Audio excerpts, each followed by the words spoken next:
We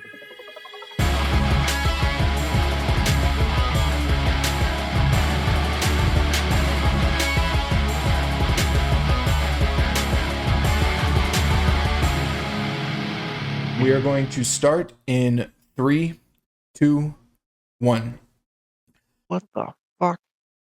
What's up, everybody? Sorry. You just started with the... I'm sorry. I just got sprayed by something and I don't know from what. That's funny. I was like literally about to be like, "What's up, everybody?" We'll keep that in. This could still be the beginning. All right, hey everybody, welcome to Simple Songwriting episode 9. Is it 9 or 10? 9. It's 9.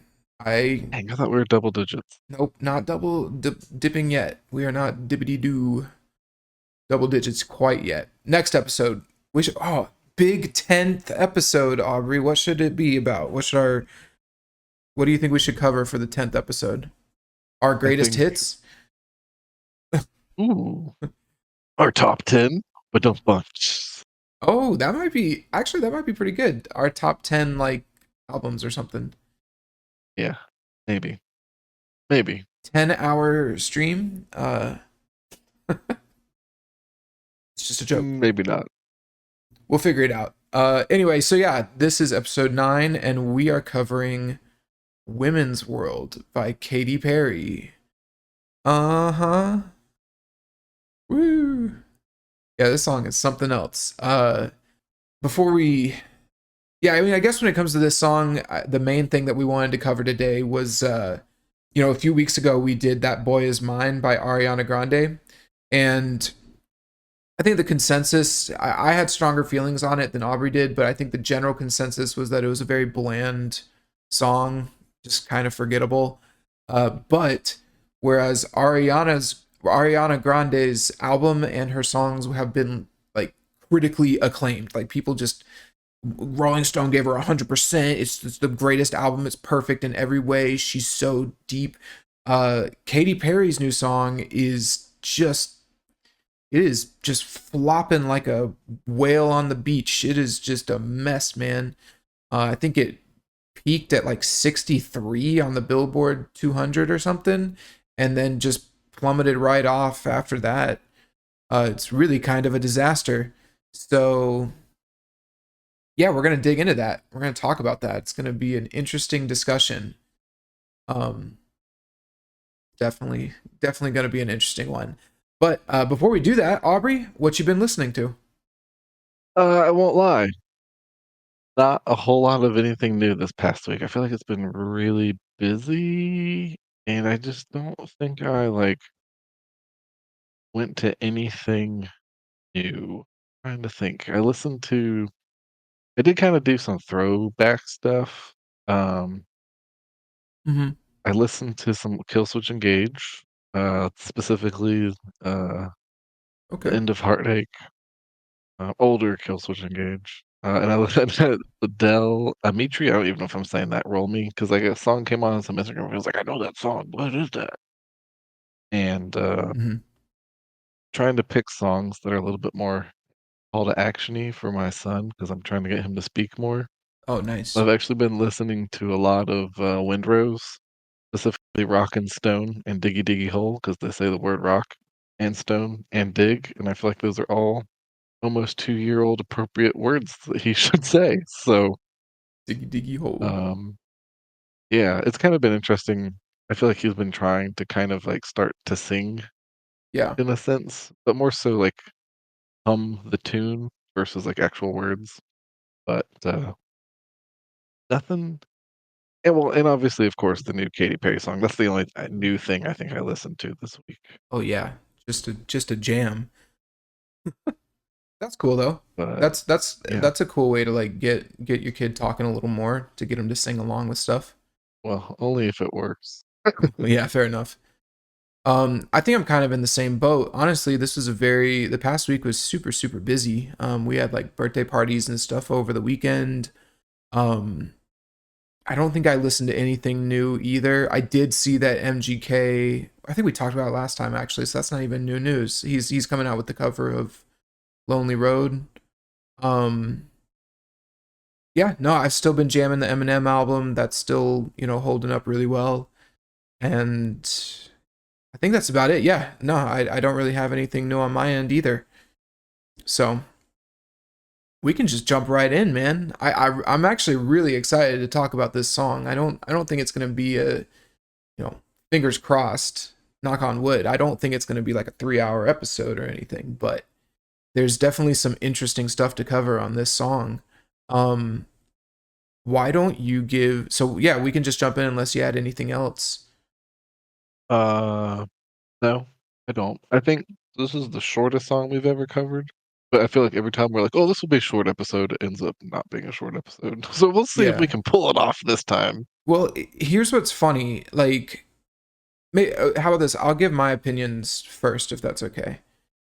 Yeah, go for it. So this song, there is not a lot to talk about. It's kind of, so again, the big topic that I wanted to discuss was like, why did Ariana Grande succeed and Katy Perry fail? And we'll get into the nitty gritty of it, but I guess just like overall impressions is that this song is just so bland. It's so boring. It's just, there's nothing there. It's there's and specifically the structure of it is what is so wild to me, because when you think about a song and like how most popular songs are structured, they're structured like a story. Like they're literally structured like a book or a movie where there's a climax, like you have your intro, your first act, then you have your, the things are happening, then you have your second act where, or the sorry, you have the first act of the story where the conflict is sort of introduced. And this is like in a song, the first verse kind of starts to discuss what the topic of the song is. Then you'll have the chorus, which is kind of like the refrain or whatever. But then you get into the second act of the song, which is where the conflict is sort of expanded upon. And one of my biggest critiques of Ariana Grande, of That Boy Is Mine, is that the second quote unquote act of that song, the second verse, was wasted because she just, instead of talking about a boy that she's trying to get or whatever, she just randomly brought up like her girlfriends, and it was a waste of a second act instead of continuing to develop the conflict. Um, and so then by the time you get to like, once the second chorus finishes, and we're talking about like a normally structured song, which is verse, chorus, bridge, chorus. By the time you get to the bridge of a song, that's where there's like a big change, or there's a moment of clarity, or like a change, something significant happens in the bridge. And typically in a song, you'll have that big significant moment, and then the third chorus takes on kind of a deeper meaning or a different meaning than it had before after the bridge, or whatever is revealed in the bridge. And that can come in the form of like lyrics changing. Like Taylor Swift's really good about it. I think like what's the song Love Story, where the whole, the chorus is like, am I thinking of the right song? Say you'll see me again. No, I'm not thinking of the right song. Never mind. Anyway, I'll bring up a better example. Avenged Sevenfold. Afterlife.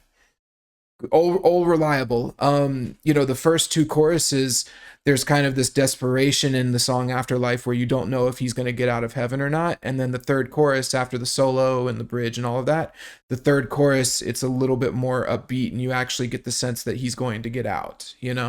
That's like a very short version, but like essentially the song is supposed to tell a story. And the way a story works is that there's a climax, there's an introduction, there's a conflict, there's a climax, and then there's somewhat, there's a resolution. And, there's lots of reasons why that's a normal story uh, format, but it works. And there's reasons why it works, because if you try to go away from that, well, actually, you can do a lot of things with that format, but that's the standard format. Let's just start there. And the reason why you would have that format is so that you can really, it gives the song or the story a purpose, right? So, and I'll explain why it gives it a purpose by talking about the Katy Perry song. You have these two because the Katy Perry song is structured verse, pre-chorus, chorus, verse, pre-chorus, chorus. And that's it. There's no bridge, there's no third chorus or anything.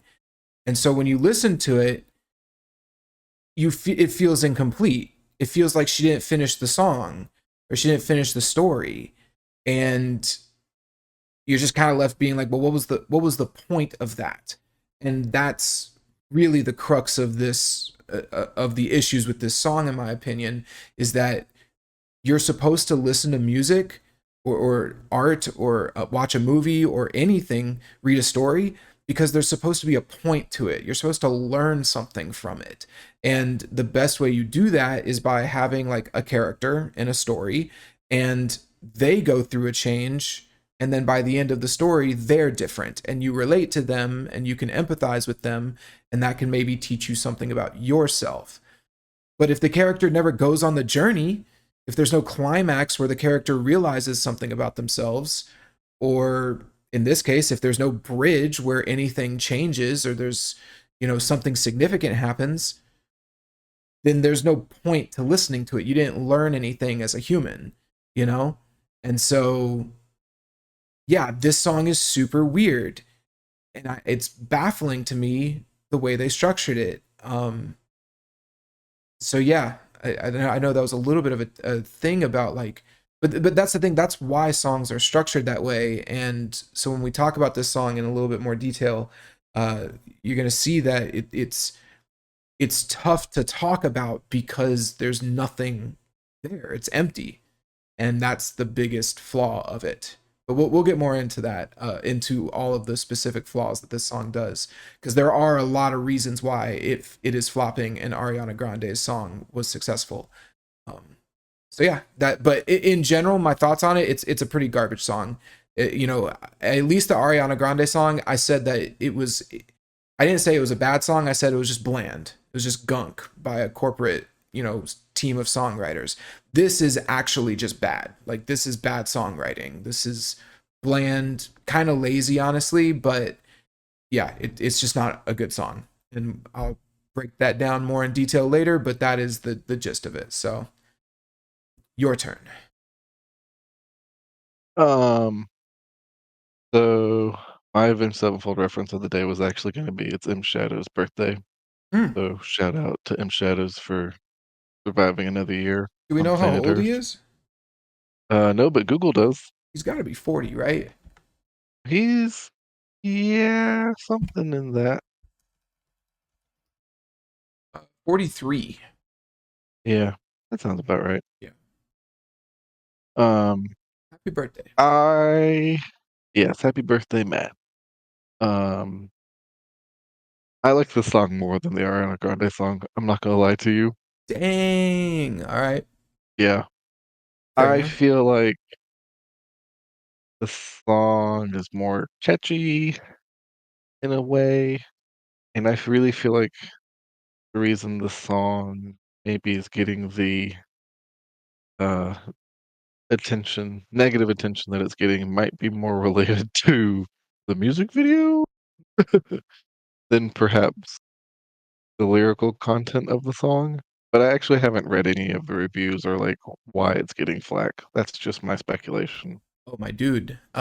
This song went viral on TikTok like a month before it came out because Katy Perry released a snippet where she just did the verse with the sexy confident, Mhm. and it got absolutely clowned on TikTok for like 3 weeks.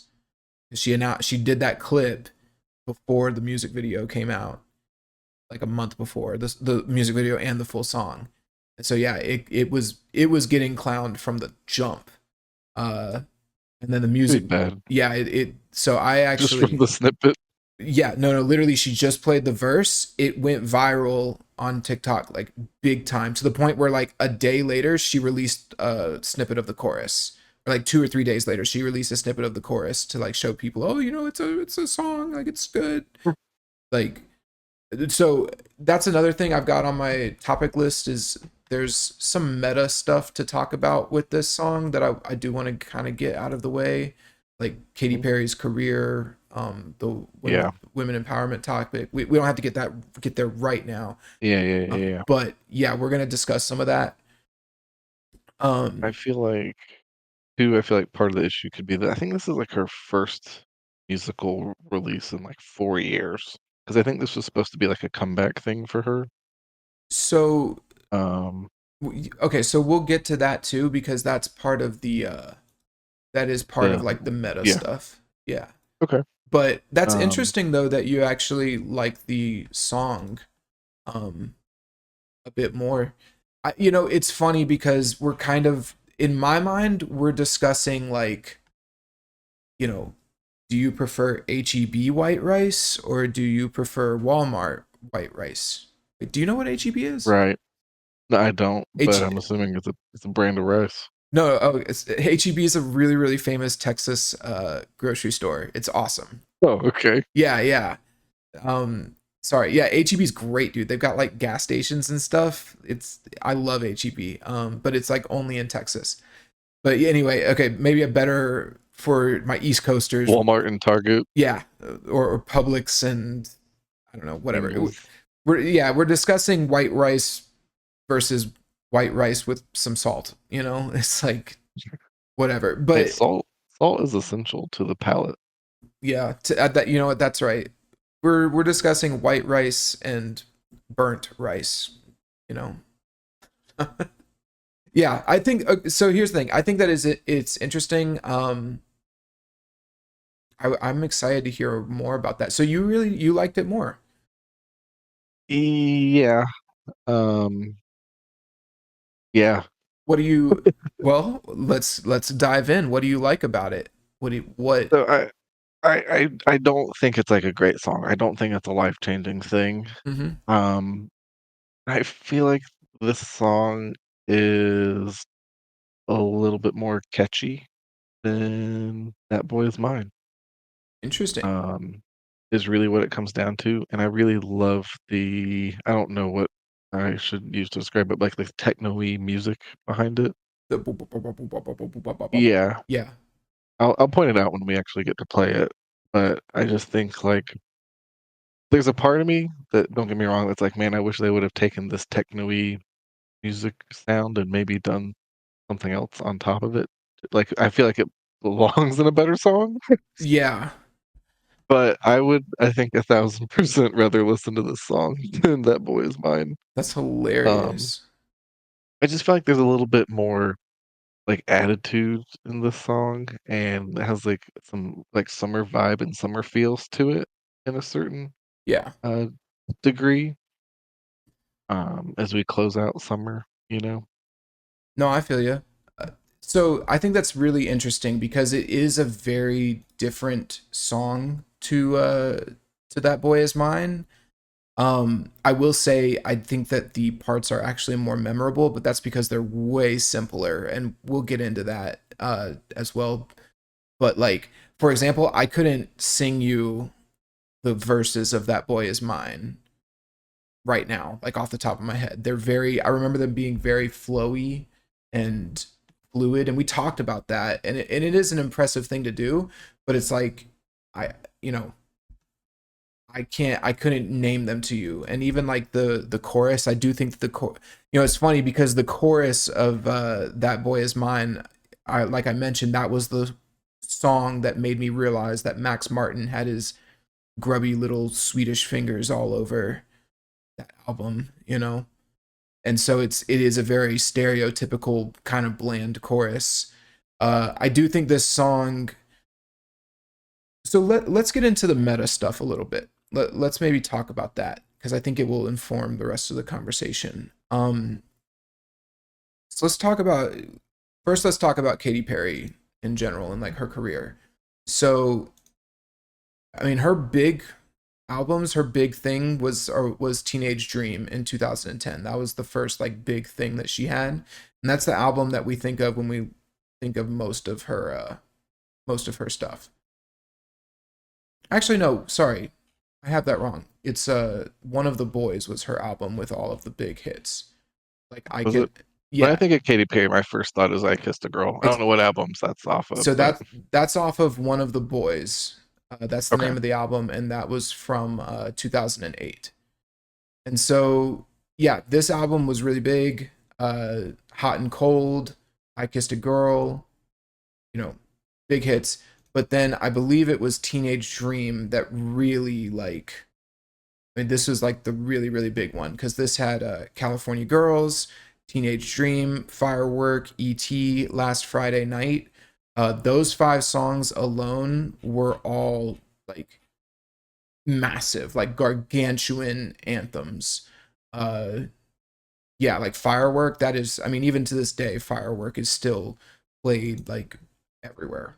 So, I think it's worth mentioning too that Katy Perry has played a Super Bowl halftime show. yeah, no, Katy Perry has been Katy Perry is a huge artist. Like she is massive. And so it's kind of interesting. Well, that's why it's so interesting to see her in 2024 having such a flop. Because okay, so after Teenage Dream, she came out with Prism in 2013, which had the lead singles were Roar, Dark Horse. She had, I guess, Unconditionally was a single, but the big ones were Roar and Dark Horse. Those 2 songs were huge. I think Dark Horse might actually be like one of her biggest songs. Anyway, so yeah, that was 2013. So those 3 albums, that run from 2008 to 2013, it was huge. She had hit after hit after hit. She played the Super Bowl. It was crazy. So then she came out with the album Witness in 2017, and this was when I think the quote unquote downfall started. All of the singles, like the first single, Change of the Rhythm, was kind of a flop. Bon Appetit was whack. I remember when that came out. Swish Swish, I think, was decently popular, but it didn't really go anywhere. And then I remember around this time there were a lot of like viral clips going around of her where she like I remember one where she was getting interviewed by my oh, what's his name, scientist. Um, he's on Exist. The astrology. He's a very famous. Neil deGrasse Tyson. That's it, Neil deGrasse Tyson. That's who it is. She was getting interviewed by him, and he's brilliant, and she's like, "Wait, is science related to math?" And he's like, "Yeah, like, yes, science is related to math." It's like, so it was just like this. It wasn't a good look for her. Like she just came off looking, honestly, she came off looking kind of dumb. And so this album did not do well. And then she released Smile in 2020. It's funny because I feel like this album, nobody talked about it at all. It was kind of just like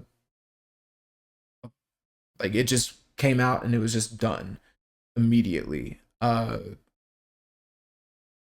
Harley's in Hawaii. I kind of remember that song. I'm looking at the track list now. Yeah. So anyway, past 2 albums were kind of a flop, and I think Yeah. she was trying I like new literally, things. Yeah. sorry to interrupt. I've literally never heard of any of those songs or albums since Roar, honestly. Yeah, I've heard of a few of them because I was just kind of loosely keeping track of her before, but like anyway, yeah. The thing And is that this I was gonna album. say, Hmm. sorry. No, you're good. What were you saying? Another thing I think is worth pointing out too, she's also a judge on American Idol. Oh yeah, that's true. That is true. So again, it's kind of crazy. Like it's kind of crazy talking about her as if like, oh, this is just shit and this is bad and she's a failure. Like she's not. She's an extraordinarily successful musician. Like she's really knocked it out of the park with her career. But you know, that's that doesn't mean you can't release bad music, and that doesn't save the stuff that you release now. So you have to judge it, based on what it is. So she's now got this new album that she's been working on. It's called 143. I don't know what 143 stands for. She says she just started seeing that number. I'm reading the Wikipedia now, and it's just like she started seeing that number every. Oh, it's code for "I love you," apparently. I don't know. Whatever. So album 143, it's coming out. So the big thing is, you know, she started promoting this as like a big comeback thing. Like this is a return to form for her after the past 2 albums. It's going to be fun. It's going to be dance pop. It's going to be synthy. It's going to be all the things that, led to her blowing up back in the day. And so, yeah, she released a snippet of Woman's World on TikTok and it just got ruthlessly clowned. She specifically released the verse. I'm not going to play it yet. We're going to try. just so the listener knows, we're going to try to hold off on playing any music for like the first, bit of the video. But the verse specifically what people were clowning was the sexy, confident, so intelligent. It's, I mean, the truth is it's a dog shit melody. Um, it kind of, I don't know. Did you ever watch Rick and Morty? No, I haven't honestly tried, but I don't think it's like a humor that I would really enjoy, actually. So there's just this part where like aliens kidnap one of the characters and put him in like a simulation, and he's doesn't realize he's in a simulation, so he's driving to work and he turns on the radio, and it's like now playing human music. Boop, boop, beep, boop, boop, beep, boop. And he's like, oh, this is nice. And it's literally just that. It's literally just boop, beep, boop. And it's like, that's what this verse melody sounds like. It's like sexy, confident. It's just, it's like, I wrote in my notes, it is literally more basic than most like children's nursery rhymes. Like, baby shark doo doo doo doo doo doo, baby shark doo doo. Like that as a melody is more complicated and has more depth to it than this verse from one of the biggest pop stars of all time. It's kind of crazy. So yeah, but we'll get into the song itself in a second. But yeah, people like the average, even for the average listener who doesn't understand like melodies, even they knew like this is way too simple. Like this is not like what is this? And so she got absolutely clowned on TikTok for weeks leading up to the release of the song. I think a few days after she released the verse, she released the chorus, and I don't think it really helped. The chorus is better than the verse, um, but even the chorus, it's very kind of empty. It's like, it's a woman's world, and you're lucky to be living in it. And then it's like she just disappears for the rest of the chorus. It's kind of wild. Other than the which we'll talk about the uh-huhs later, because that's another one of those things that's kind of funny. But yeah, so I think to kind of cap this section off, the big thing is that this was meant to be like a big comeback, moment for her, a return to form, a return back to like the anthems that made her popular to begin with. And she even said it as much. I think she literally said, I've got the quote here, you know, she felt inclined to conceive a song about the feminine divine after observing that the most successful songs of her career, like Firework and Roar, were empowering and inspirational in their messaging. So, yeah, this was definitely supposed to be like a big hit. Um, and it's just not. It is completely flopped. Apparently, there's like some rumors that she is just losing her mind on her team. Uh, she's freaking out behind the scenes. So yeah, it's just it's kind of interesting. So yeah, again, we're just talking about the meta narrative without getting into the songwriting. It's like this is not good for her career. But I think the big point is that the purpose of this song was to be a hit. She really needed this to be a hit. So she's got. I looked at it. This song has 4 producers. Katy Perry is not one of them, and then it's got 2 lyricists. Katy Perry is one of the lyricists. So 6 people in total working on this song, and yeah, it just is not working. It didn't work at all. So that's kind of the background story on this. So I think it's interesting you pointed out the 6 people working on this song thing. Before we started recording, I actually had a TikTok or Facebook, Instagram, something or another that was an interview with her that was talking about a song that um, was sent to her that somebody else had written. They're like, "Hey, I think you'd be great for the song," and then she like slept on it, and then somebody else had already taken it, and it became like a huge hit. Mm-hmm. Um, which obviously I think this is more popular in the pop hip hop world where other people write songs and artists, famous artists, play them, which is fine. Like it's whatever. That I don't have a problem with that. Yeah. But at what point, I guess, like you know, if you're trying to create a I don't want to say personality, but like a what's the Brand. word? Brand, yeah, that's a better word, I think. Yeah. Is that detrimental to you? And I feel like this might be a good example where even though she's a lyricist, like 6 people working on this song, I feel like is a lot, but maybe you disagree. Well, it's very similar. This is why I want one of the biggest reasons I want to talk about this song in relationship to the Ariana Grande song. Because if you look at Ariana Grande's album, it'll just say Ariana and Max Martin. But Max Martin has a team of people that work for him. And it's probably, specifically, it's apprentices that work for him. And so he probably has a similar number of people working on it. And so it's just interesting to me seeing again, when you think about like a rock band, right? When they have a creative vision, um, and they're working towards that creative vision, it is typically very different. They have a goal on like what they want to accomplish artistically. But when it comes to pop stuff like this, you get 6 people in the room. The goal 100% is to have a successful song that is a hit. That is the goal. There's no deeper artistic messaging, that it is to make a hit. That is the only purpose of them being in that room.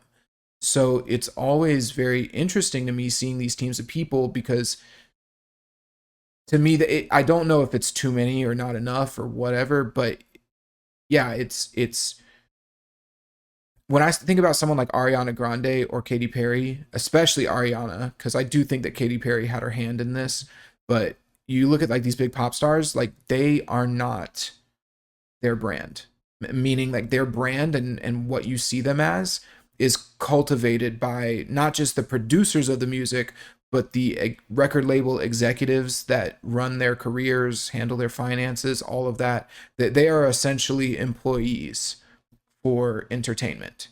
And it's kind of a weird thing to look at, but I think I said during the Ariana Grande episode, like, if you are a fan of Ariana Grande, you are not actually a fan of Ariana Grande. You are a fan of all of the people that, all of the dudes that make her music, and all of the dudes that, make her album covers and design her brand and videos and all of that. Like, you're a fan of Max Martin and all of them.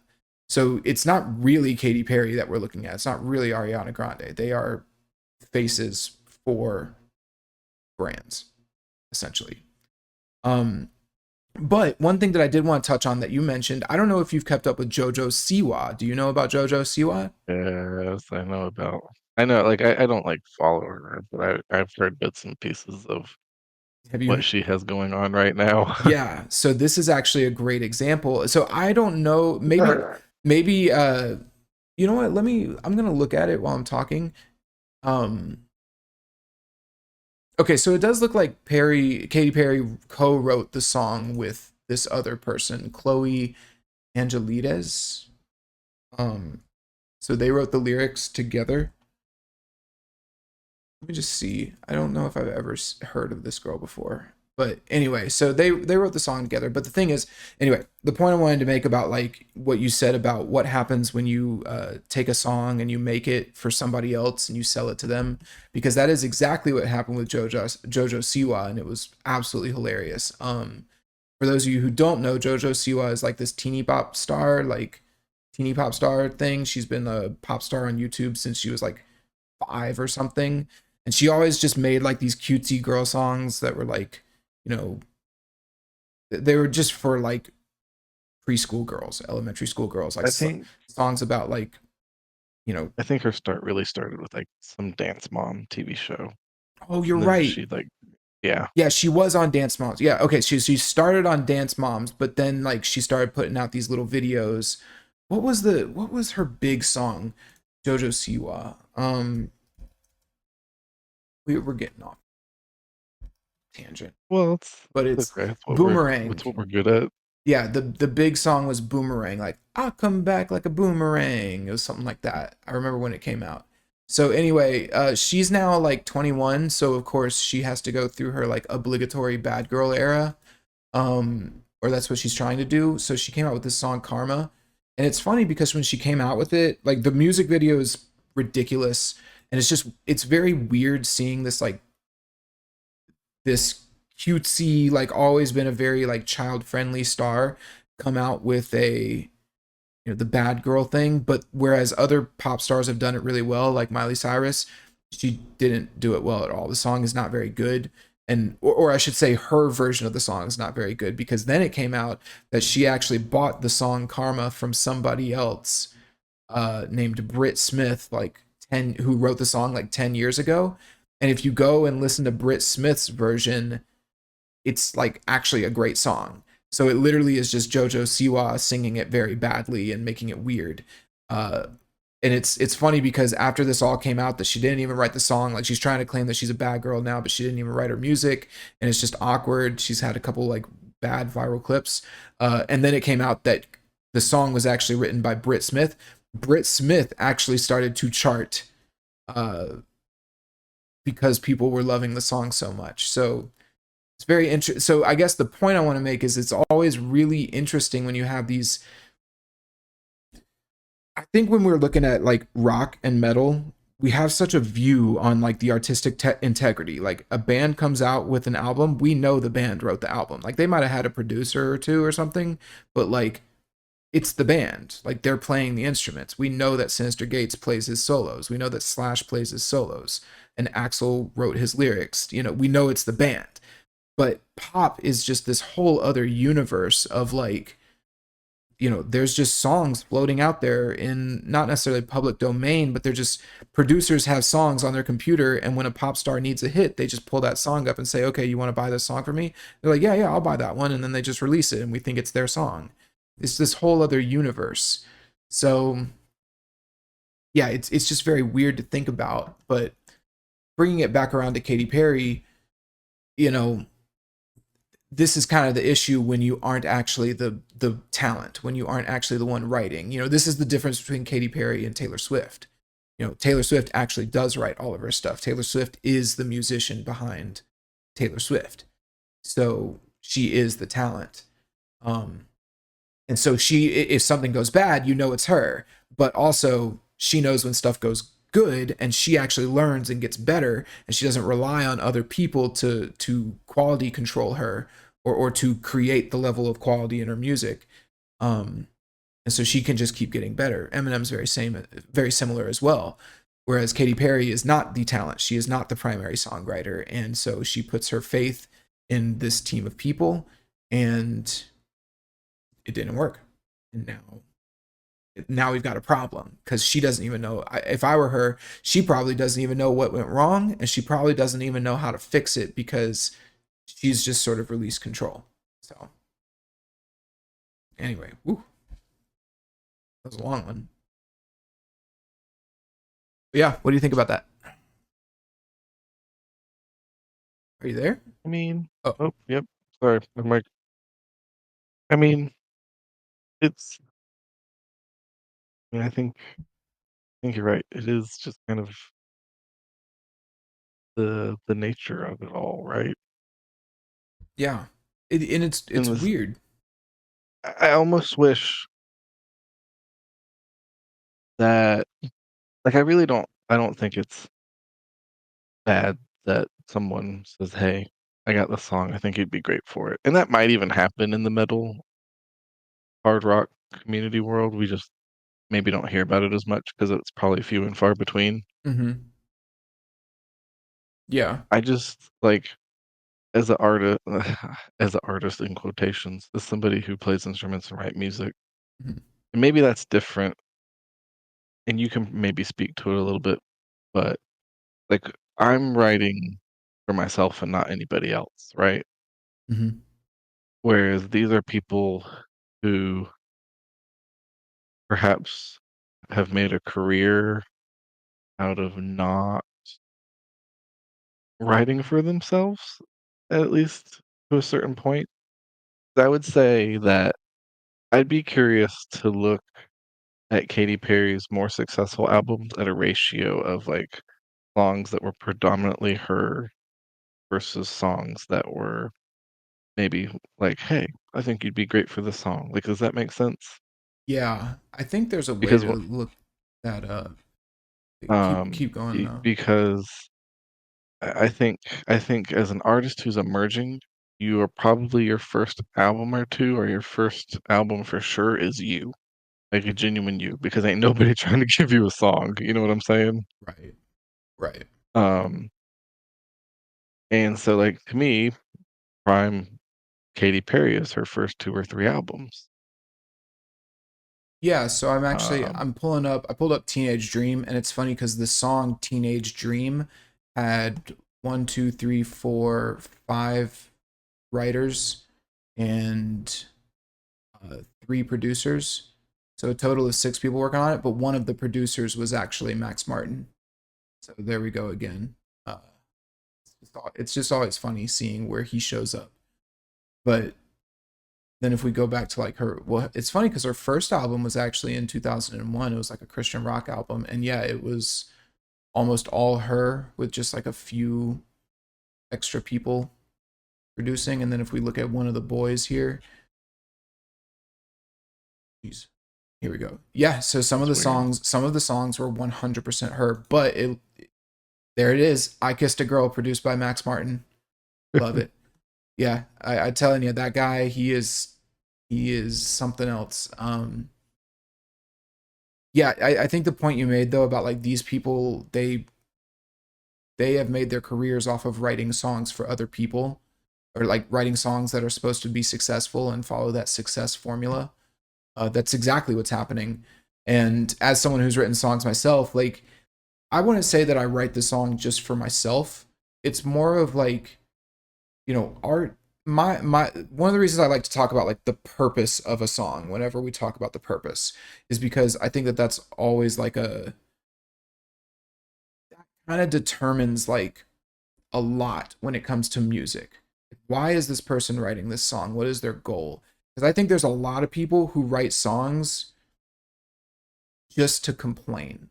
Like it, and how can I phrase this the right way? Like they write songs and they only think about themselves. And that's why you get like a lot of very strong, like, I don't want to say like narcissists, but like very ego driven people in music because they think that they're amazing and it's only about what they think and what their thoughts are and stuff. But I think that there's this step beyond that where it's like you understand that art is supposed to be this reflection of reality and of life, and it's part of expressing, like you can express yourself in that way. And I don't know if I'm phrasing this right, but it's like I want to tell a story or I want to compose notes in a way that expresses myself, but I also think that it should have, objective artistic merit. I'm not just going to do it just for me, just to talk about my feelings or what I like and all of that. It's like I want to be a part of the artistic conversation, you know? Does that make sense? Yeah, yeah. So I think kind of my I think my big point and difference between you and I is one, you're part of bands. And I think you are writing um with some intent outside of just for fun Mhm. and what satisfies you. Whereas when I'm writing, it's really just for me Well, and what satis no, definitely. And see, that's it's kind of like compare it to another art form, right? Like compare it to painting. There's nothing wrong with just sitting in your, in your home and painting a picture, like doing a Bob Ross or something, like a little mountainscape. Like that can be that's awesome. And you're not trying to revolutionize the art world or anything. You want to create, you want to do something, and it's for you. It's like it's your thing. I'm not saying there's anything wrong with that. Um, but then there's this other level of painting where you're trying to push the boundaries of like what a painting can be, right? And you're trying to add to that to that like world of art.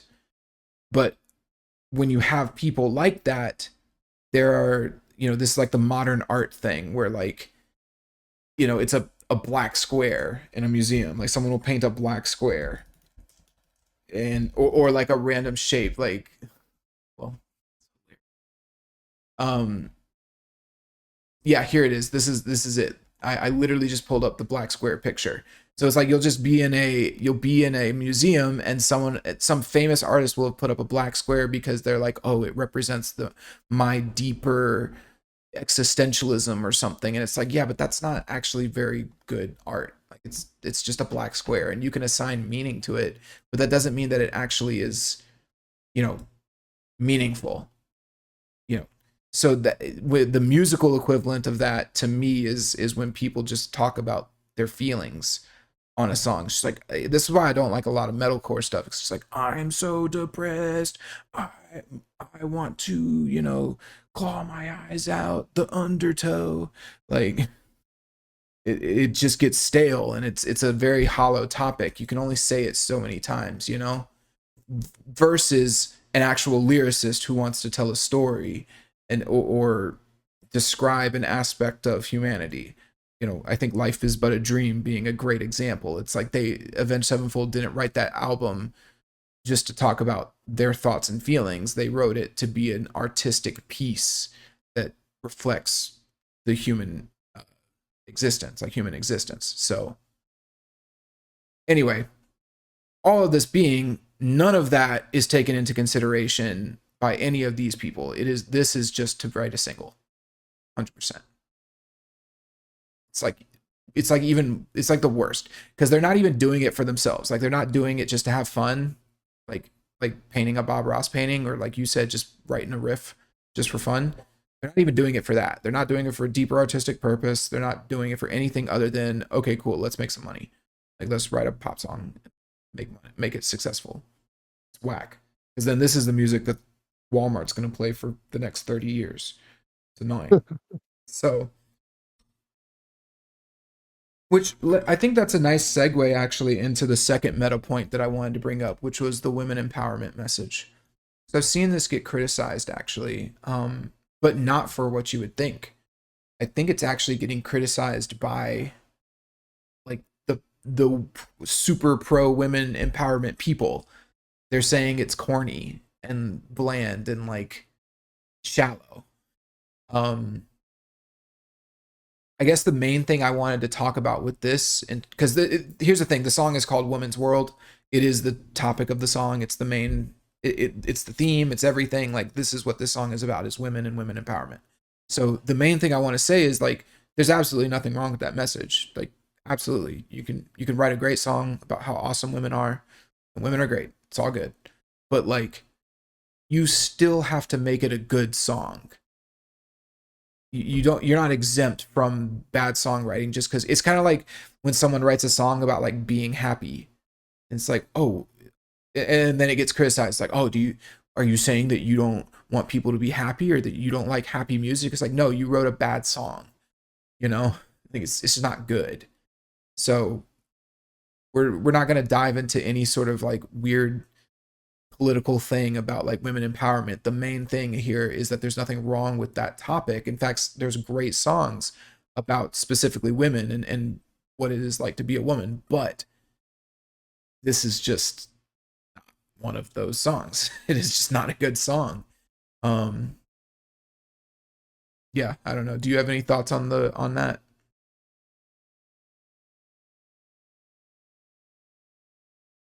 Bruh. It's hard, I think. I do, in a sense, I disagree a little bit in the sense of I do feel like Katy Perry had intentions here of this being like a woman empowerment song title, whatever you want to call it. I just don't know that the execution was there. And I think that's largely based around the music video. Like, I want to know what would happen if the music video was never released. How would we feel about the song?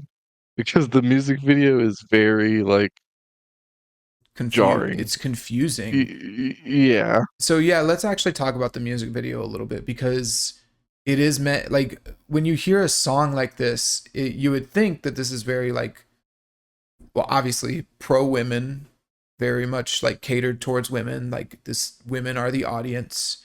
I'm not saying that guys can't like it or listen to it, but it's called Women's World. It's a song for women. So then the music video starts and it's like within the what, like the first 10 seconds, she like rips off her top and like there's a big zoom close up on her boobs. It's like, Yeah.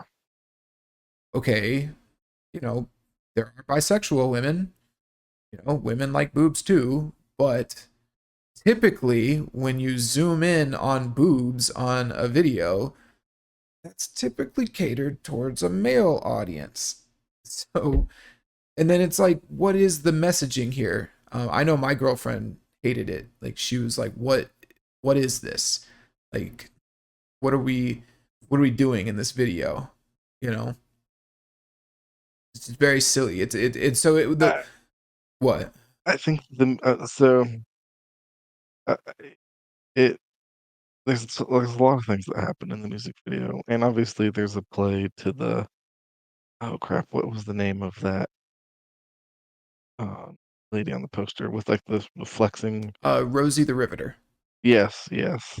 Obviously, there's lots of like throwbacky references to that, but I feel like the message is just so lost the moment she starts taking her clothes off. Right. It's And that's like what the rest of the video is focused on, basically. yeah, just slowly taking her clothes off. It's like, who is this? It's just wild. It's such a wild, like, who is it for? I mean, is this? I mean, it could just, it's like she starts waving around the vibrators and stuff. Like they're all carrying vibrators at one point in the video, and it's like, is this all women are like these references, like vibrators and taking your clothes off? And I mean, there's lots more, like, but it's just this weird. It's like the song is supposed to be empowering, but then the video is very what's the word, like stereotyping and like, is that, am I saying that right? Like it's just very diminishing. I put a note here as well where it's like, at what point does self-affirmation become diminishing and insecure? It's like, how many times do we need to say like, I'm great, I'm amazing, women are great, people like me are great, I'm great, I'm great, I'm great, I'm awesome, before it finally is like, okay, hold on, this is like weird. Like it feels insecure and it's not having the effect that you think it's having, you know? And so, yeah, I think with the video, it's just confusing. It's like, I don't know what I'm supposed to feel watching this. Like, is it, I think at one point she said in an interview or something, my girlfriend mentioned it to me, like that that she meant it to be like almost a sarcastic take on feminism or something. Like, oh, I'm I've actually tricked you all. I'm mocking, feminism or something. It's like, I don't, none of it makes sense from either side. Like whether you're like a huge misogynist and you hate women, or whether you're like, uh, super feminist, pro women. It's like, what? Like, what are you saying? Like, what's the point of the song or the video? So anyway, It just leaves me really confused. yeah. So I think that this all adds into like, we discussed her career and how she really wanted this to be a hit, and now we're starting to dive into like, well, why is this flopping and what's the problem? It's like Ariana Grande's music video, yeah, it was fine, it was cute, little Catwoman thing, but it wasn't like, if anything, it was just kind of simple. Whereas this is weird and honestly a little uncomfortable. Like it's like I don't get, not uncomfortable. It's just confusing, and No, no, no, no, no. I think it, this is a music it video that if, like it's kind of like when a sex scene came on in a movie when you were a young kid with your parents. yeah. That's the vibe I get from this music video. Well, yeah, but except it's like if a sex scene started in the middle of Sesame Street during the women empowerment episode. It's like, what are we, what are we doing? It's like, Yeah. or it's literally imagine like, I don't know, like, what's a good example? I mean, let's go with Sesame Street. You have a Sesame Street episode about how great women are, and then it's like, also look at women's bodies. Look how great they are. Sarah, can you take off your clothes? Like, teacher Sarah, can you take off your clothes? And it's like, what the fuck are you, like, what are we doing? Like, it's weird. So yeah, like we want the, it's just like, I want this anthem. I want this big anthem for all of the girls, like firework and roar. all the little girls to sing to. Also, here's my boobs. It's like, what are we doing? So, Yeah, this would not be a song that I would want my not a song, but a music video that I would want my right. children to like have as their idol. Exactly. Well, and that's what's so weird about it too is she's waving around. I mean, even if you take the approach of like, well, girls like boobs too, it's like, okay, but is it appropriate for her to make this song that's supposed to be like a widespread mainstream song, and then have her waving around vibrators? Is that like, we okay with that? Like, is that something that is appropriate for all audiences? So, Question I have is this music video a video that gets flagged? Like, is it age restricted? The answer's got to be yes, right? oh man, that's good. Like, I don't know. Let me see. I wouldn't know. It's yeah, but I think that the bigger thing is like it's just the big point here is that it's confusing. None of it really makes any sense. Wow, it only has 12 million views. Well, it's only been 2 weeks, Kim. Bruh, hold up. But I'm wondering, like, Hold on. I really want to know because obviously I'm defaultly signed into my YouTube account and you are too. But Houdini's been the Houdini got like 30 million in one day. It's at 126 million. Katy Perry is at 12. That's crazy. Um, that's not even a million a day for how long it's been out. that's insane. Um,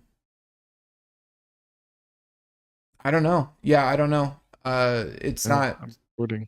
Go away. Yeah, Yeah, it's not saying whether or not it's restricted or anything. But yeah, I mean, it's just one of those things. It's like it's weird. It's just a weird, confusing mix of visuals with the song and her goals and what she wants it to be. And again, here's what probably really happened is that again, I think you're right that Katy Perry wanted this to be like a feminist anthem. Like she wanted this to be this girl power, whatever. And she was probably very genuine about that. The problem is that, you know, she is not in control of her career, whether she lacks the talent to songwrite on her own and be successful on her own, or whether she's just unwilling to, the same way that someone like Taylor Swift is. She's not in control of things. So she probably had this idea of this song being this great anthem, empowering, and then we bring the team in, they put a bunch of generic music, they probably cut off the bridge in the third chorus. Because I cannot believe that this song was written without a third chorus. It just doesn't make sense. But the thing is, and we'll talk about two chorus songs in a bit, but like, yeah, like I just don't believe it.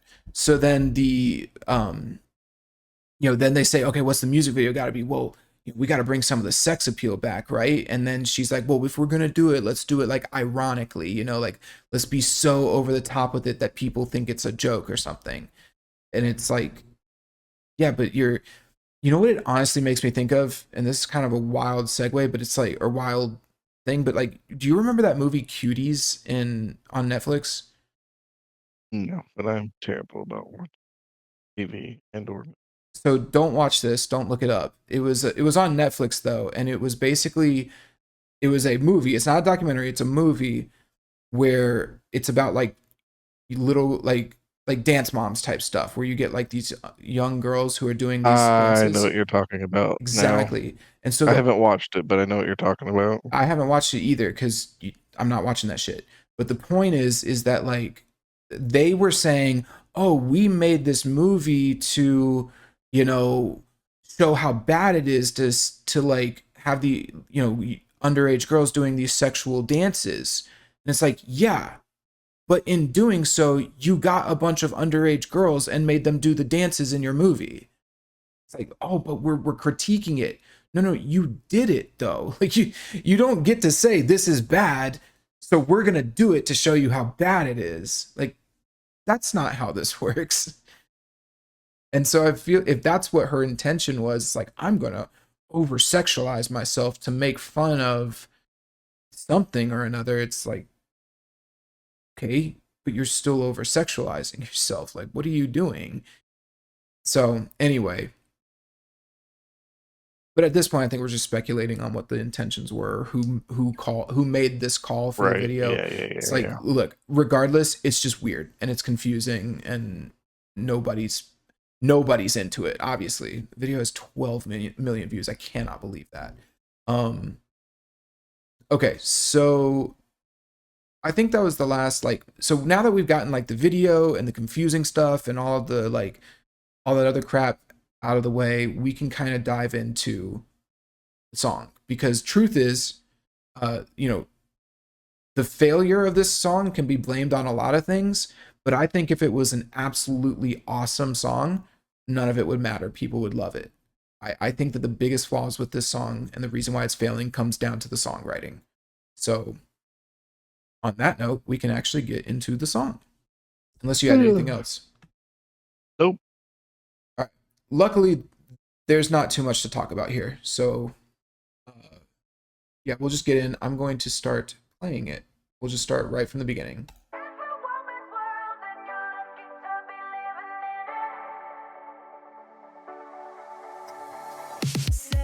All right. So, first thing I want to point out, that was 7 seconds for the intro. They played the chorus just in case you were confused about what the song was about. It is about women's world. That's the name of the song. I want to point out that that intro is the same length of time as the intro for Fuel, the song we covered last week by Eminem and JID. And I just think it's amazing how much of a difference 7 seconds can make when you have different levels of songwriters. You have this, like, this intro is just kind of whatever. It's just fade in on the chorus versus like a whole unique section that really brings you into the song, or even like Hot Bottom Feeder when you had just that, because I think that was like 7 seconds as well. In fact, I've got my notes here. I can check. Yeah, 10 seconds for the clean intro of Hot Bottom Feeder. And they were able to establish that Louisiana tone and just get all of this, really bring you into the song in a unique way. Meanwhile, this doesn't really do anything for anyone aside from set up the chorus. It's just like, how do we start this song? Let's just take something we've already done and put a filter over it. Exactly. And it's funny because I've mentioned before how like you can take a melody and put it earlier in the song, like the chorus melody, and put it earlier in the song to get people used to it. So that way, by the time you get to it, it's already familiar. I've talked about that many times. They didn't even do that. They straight up just took the chorus and put it at the beginning. It's just lazy. Yeah, it's just lazy. They could have done na na na na na na na na na na na na, something. Just change it a little bit, but no. So yeah, that's about it. It was just lazy songwriting, in my opinion. They just took the chorus and put it in there. But hey, we're in the song. So now we get into the big controversial part, the verse. Unless you had anything else on that intro. Nope, not much to say. All right, verse time. So let's just start there. It's pretty much the whole thing, but like, yeah. So I feel like that's kind of where the hook is, and I kind of like I feel like there's some attitude there. I'm not gonna lie, I like the attitude that comes with that. Dang, you are on an island on your own on this one. But I know. I see what you're saying. And again, I do think that Katy Perry meant, like, here's the thing. This is kind of the awkward part, right? Is it brings me back to what I was saying about her talking to like Neil deGrasse Tyson and being like, wait, are you saying math is related to science? It's like, I don't want to make claims. I don't know Katy Perry personally, but she might not be the brightest bulb in the bunch. And so in her mind, it's like, yeah, I'm going to make this awesome empowerment. Yeah. And so she's probably like 110% on board with this. She thinks it's great. She's all about it. But, you contrast that with someone, again, like Taylor Swift, who, you can say what you want, but Taylor Swift is a musical genius, and especially like a branding genius as well. And so she is absolutely in control of her ship, whereas Katy Perry is not. I think Katy Perry 100% meant this song. Like, she was all about it. She thought this was going to be the big comeback. She was probably excited. And man, whoever wrote that melody for her, ugh. But yeah, I will say that she delivers it as best as she can. You know, she's giving it 100%. But that da da da da da, that is so whack. And I guess maybe if I were to actually like, if you and I were actually to go back and forth, here's what I'd say to you is that like the problem is think about all of the other things she could have done there. You know, like think about all the different melodies she could have had, like da da da da da da da na, or da na na na na na na. Like literally just Well, anything. there are infinite possibilities there, Cam. And that's the one she chose. Da da da da da. It's and so that's kind of the thing. It's like there is I get it. There's some like there's a little bit of oomph in it, but it's so basic that like I said, even the casual listener is like, yo, what is this? Because it's funny, like you'll say that you like it, but I we're judging it kind of on its how can I say this? Well, I think you can like something and it still be bad, right? Well, that's an interesting topic. Well, yeah, you can definitely like something and it just be bad. Like that's for sure. Like objectively it's bad, but I still kind of like it. Like, Right. you know, there's plenty of that. Um I just think it's interesting like I guess the point I'm making is that there you can find some I mean obviously she liked it, she made it, and the people who wrote it, they liked it, they made it, they thought it was acceptable. So there is some degree of like okay, it's not like she's singing off key and it's objectively just a disaster of a section or a part. You know, it's just it's so simple. And when you hear something like this, it's like, okay, you know, this is what you have. This is your comeback. Da da da da da. You know, and especially if you just have this part, because I do think the pre-chorus is nice. Like the pre-chorus, it picks up a bit, but this verse is just wild to listen to on its own. Especially when she's claiming it's the big comeback. So yeah. The music's cool though. We can. So intelligent. I mean, I say it's cool. It's really generic. Truth be told, um, Kind of gives me some like Stranger Things techno vibes. yeah, it's a pretty I standard. think it'd be great background noise. So that's the thing too. When the music like when I say it's like it's generic, it's like okay, you know, would we rather I could have done that. what? I said I could have done that. Well, yeah, I think the big thing is like, can you find this exact same music elsewhere, and can you find it done better elsewhere? You know, and the answer is absolutely yes. Like there are artists who devote their lives to making like synth pop or techno music, and they make great techno music. It sounds awesome, you know. And whereas this is very standard, generic, you know, that's a very typical techno beat that like that's actually 16th notes, and with like, is she missing the first beat? Hold on. Yeah, so it's missing the first beat. That's pretty common as well. So basically, you have the kick and the snare, and it goes like kick, like do do ba ba ba, and that ba ba ba. That's the synth. So it's like do ba ba ba, and then the snare goes pa. So it's like do ba ba ba pa da da da boo ba ba ba da da da da boo da da da ba da da da. So the synth is actually going like da da da da da da da da da da da da, but interspersed in between the kick and the snare, and that's how you get that like da da da boo da da da boo da da da boo da da da, and that's anyway that it's a very common thing in techno. But there are fun little changes there, like you know, there's like the notes are changing. It's not just the same note over and over. Um, but again, I think my big point is that it's just you can hear this other places. It's very common. There's nothing really interesting about it. Um, yeah, and really those are the only elements of the song as well. Is that there's just that synth and then the drums just going do ba do ba. So uh, maybe let me put it like this too. Like a simple beat like this, you would expect the vocals to do a little more. You would expect them to cover it, or to make this part a little more interesting. But they're so just the same thing. They're so nursery rhymish that it's like it's just nothing. There's not really any. It's just kind of a bland part. So even if she is delivering it as best as she can.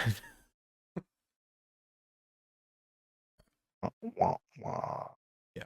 Let's keep going. So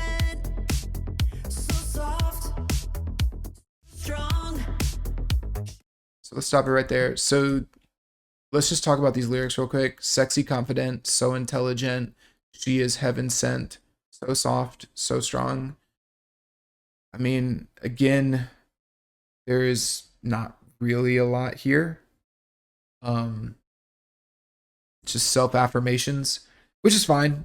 So here's the thing. Maybe I'll bring in the structure of the song, like talk about that. The thing is like, okay, we are setting up this song and what it's going to be about. This song is an affirmation song for women. We are talking about how awesome they are. They're confident and sexy and smart. They're soft and strong. It's going to continue into the pre-chorus. Let's just talk about the pre-chorus lyrics right now as well. She's a winner, champion, superhuman, number one. She's a sister. She's a mother. Open your eyes and look around and you'll discover it's like, okay, women are great. That's the point.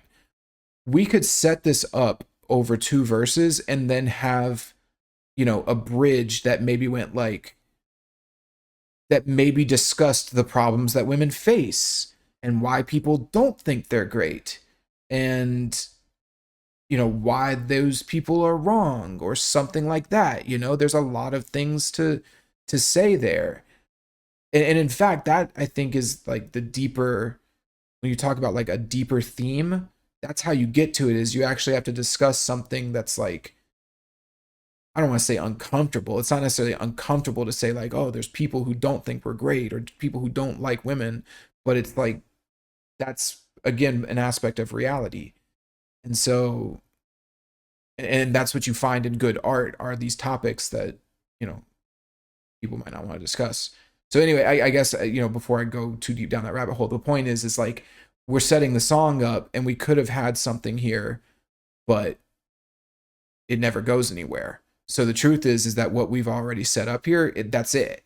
This song doesn't go anywhere else. This is pretty much all it is. It's just these affirmations.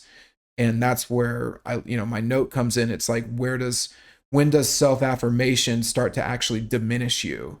Like how many times do you need to tell yourself how great you are before it actually has like the opposite effect and you actually start to look, insecure? Yeah.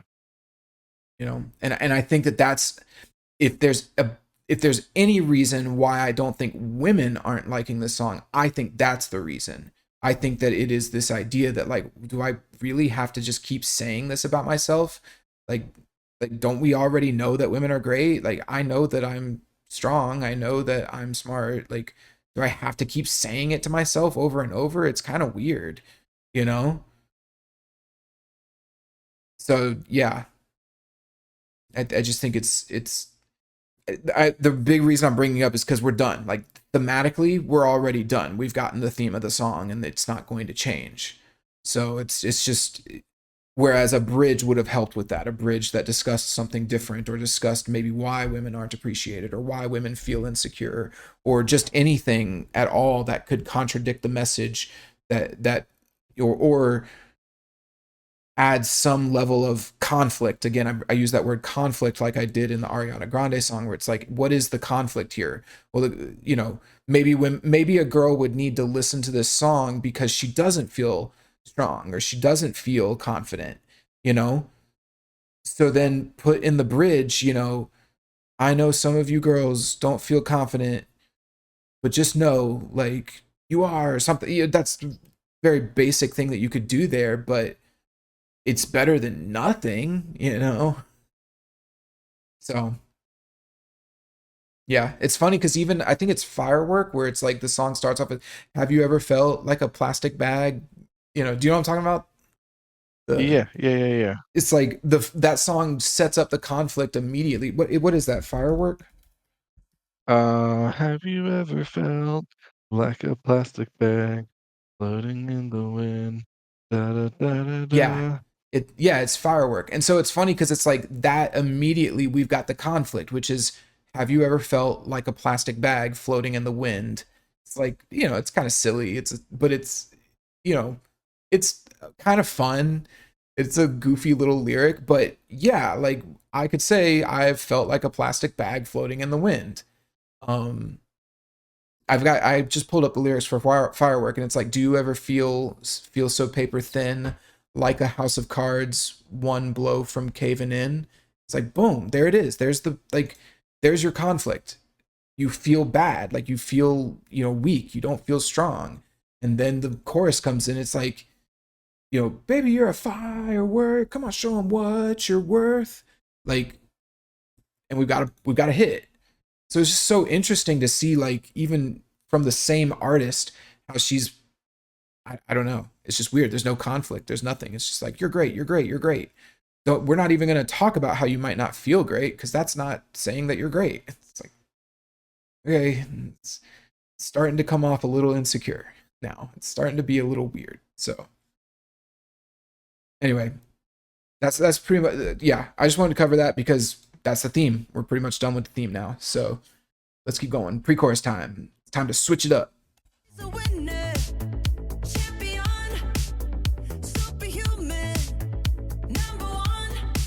All right. So musically, the only change is that there's a very light synth in the background. Um, just playing the chords. It's like woo, like very light in the background. Here, listen for that here. She's a sister, she's a mother.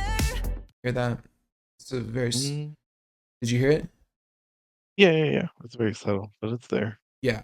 That's the only musical change. Obviously, she's stepping up her vocal melody just a little bit. She's a winner, champion. You know, nothing too crazy there either, but at least it's a step up from sexy confident. So, and I will say again, like she is a good singer. Katy Perry is actually an amazing singer. Um, we had that discussion about iconic voices. I actually think Katy Perry has a pretty iconic voice.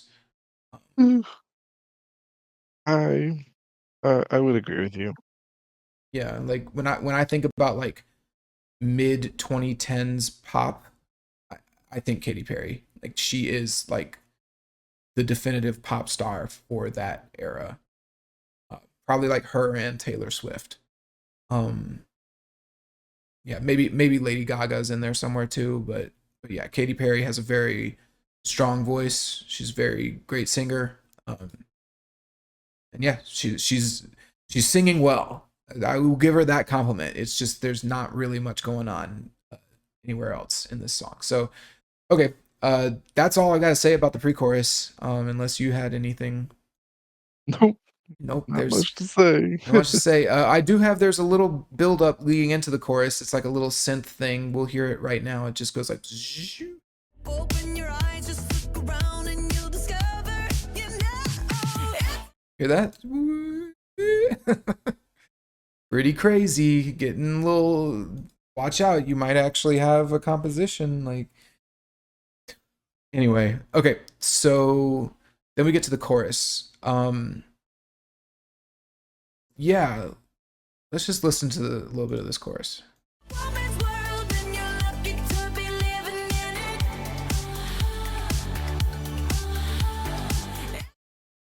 So. Oh, man. I don't know. What do you think about that? You there? I Oh, mean, yeah, I'm just trying to think of words, and I feel like a plastic bag floating in the wind. no, not Um, really. I really don't know what to say. Like it's, there's I mean, it's nothing. not. it's not creative, it's not earth-shattering, there's no huge, large mental leap. Um, I think that, like but I also, at the same time, like, while I don't think it's great, I don't find it terrible. I find it just kind of there and it exists. Like, you know what I'm saying? Yeah. So let's differentiate like this type of bad from something that's actually bad. Um, you know, she is on key. The song is well produced. Like there are sections there, there's chord progressions throughout. You know, it is a song, and it is a cohesive song. I will say that. If you're looking at something that's bad, it's something that's like incoherent. It's like a mess. It doesn't make Yeah, sense. Things are off key. The mix is really poor. You know, the singer is not singing well. The guitarist is sloppy. The drummer is sloppy and offbeat, off time. Like those are actual bad things. Um, this it's weird saying that it's. Here's the thing, and maybe this is like maybe this is something that I kind of need to come around to a little bit, and I don't know, maybe you can I don't know, you might feel it differently, but I think that it's time to mhm, start saying that stuff like this is bad. This is not good. It is so boring. Um like I understand that like okay, there's a difference between it's just a bad song, like it's off key, that the instrument players sound like garbage, the guitarist is sloppy. Like okay, those are things that can contribute to a bad song, right? Like just bad songwriting. But this right. is like it's so nothing. And I feel like there's this hesitation, and I feel it too, to just be like, yo, this is dog shit. There is nothing going on here. Like there is nothing or nothing interesting happening here. There's nothing even to talk about. What are we supposed to talk about on this? Like it's a woman's world, Aubrey. You're lucky to be living in it. Like what do we even say about So, that? Like do we, I disagree with you, Katy Perry. Like this is actually a man's world. Like what do we you know what I mean? ah, I mean, It's a yeah, this is what so like I think this is where it's time like when we talk about like raising standards, right? Like this is one of those yeah, things. that's what I was gonna say. I think this is a good example of like it's just feels maybe I don't know. I don't want to say it sounds cookie cuttery, See, but it but does like though. It does. You should say does. that. Do it. But I'm saying that as somebody who like also kind of likes the attitude and the tonage here, you But know? let me ask you something. The thing that when you say you like the attitude and the tone, right? Huh? If you're looking for a song with attitude and like that type of vibe, would you go to this song? No, you'd go Mm, to Holla no. Back Girl by Gwen Stefani. Like Yeah. you go to like That was a great, great call out there. yeah, because that song's awesome. That's an actual good song. We should do that song because it's a really good song. You'd go to something by Avril Lavigne, or maybe like a little bit of early Kelly Clarkson or something, or Yeah. Pat Benatar or Joan I Jett. was thinking, yeah, oh, dude, Pat Benatar. See, okay, you see that I reaction? was, Oh yeah, Pat yeah, Benatar. Like that's what I'm talking about. So when we can like attitude, I can like synth music, and this song has synth music. Doesn't make it good. It's just bleh. You know what? It's you see what I mean? And I think that that's the thing. It's like like there's this hesitation with music to actually just like be like, no, this is bad. Like this is not good. But it's funny because I see people talk about like TV shows and movies and stuff, and it's like, oh yeah, that's just a bad show or that's a bad movie. And I think it's yeah. easier when you have a show or a movie and there's a plot and like Hmm. the plot is completely nonsensical. It makes no sense, right? Whereas a song doesn't necessarily have to have a plot. And okay, let me put it this way. You can have a plot in a movie and there can be a genuine plot hole. meaning that there is a logical fallacy in the movie that does not make sense. So like if you are watching a war movie and a guy points his gun at somebody else and then like the other guy literally just floats up into the air and flies away and then nobody talks about it and it's never addressed again and the rest of the movie plays out like a normal war movie, that is a complete wacky leak of like, what in this world can people fly? Do they know that? Is that a thing? Like, why did this dude just fly away? Like, that doesn't make any Right. sense. It's an actual logical fallacy and like a flaw in the movie or in the plot, right? It's just it's a problem. Now you can do it, and there would be people out there saying, "Oh, well, I thought it was really People would interesting." love it. Right, And I think that's what makes these conversations hard because no matter what song, genre, like there's always gonna be somebody that likes it, right? right. It's just a matter of finding those people. But that's the thing, though. It's like, okay, when we let's analyze the plot of that war movie objectively, and let's ask, like, well, what did that do for the art? And it's like, well, it didn't do anything. It was just this random thing that they threw into this historical drama, like, or this, yeah, like a historical war drama. Like some dude just randomly floated away and nobody acknowledged it or talked about it or said anything. Like, and so it doesn't add anything to the story. It doesn't add anything to the work of art. It doesn't influence it in any way. And so there are definitely going to be people who are like, well, I like how random it was. You know, no one was expecting it. It's like, yeah, but that's not the same thing as being good. You know, Right. you can have a song that's like just random sounds and bullshit, but that's never going to be as good as an actual well composed song with meaning and depth and purpose, you In know? insert every Tool fan right now. Shit, that's controversial, but I kind of agree with you. It's like, okay, we've got this. I like Tool a lot, but there's some stuff that's just like, okay. Yeah, like it's okay. Like we got 12 minutes of this. Let's Do we need 12 minutes to send the message home? Like, you know, but yeah, like it's just the point is that you can actually, now that was an extreme case, but there's lots of examples of plot holes in movies. Like you could be watching a movie and it's like a horror movie. The big one is, why don't they just call the cops? And so Yeah.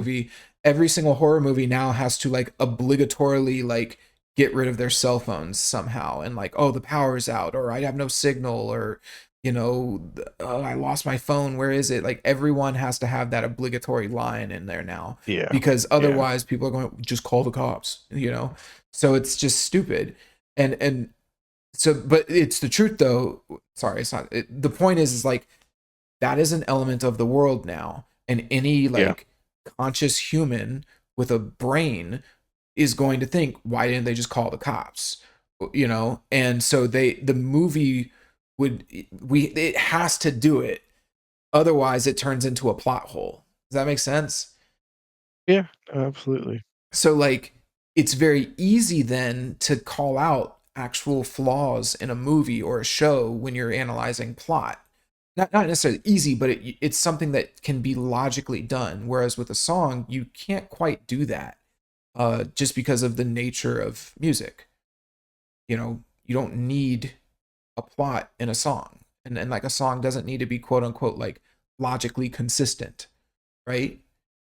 But I think that that's where like, but you so that again, that's kind of this show. And what's interesting about this show is that we're analyzing these songs to some extent, like objectively and rationally, and like, is this actually like worth a damn? And when I hear, you know this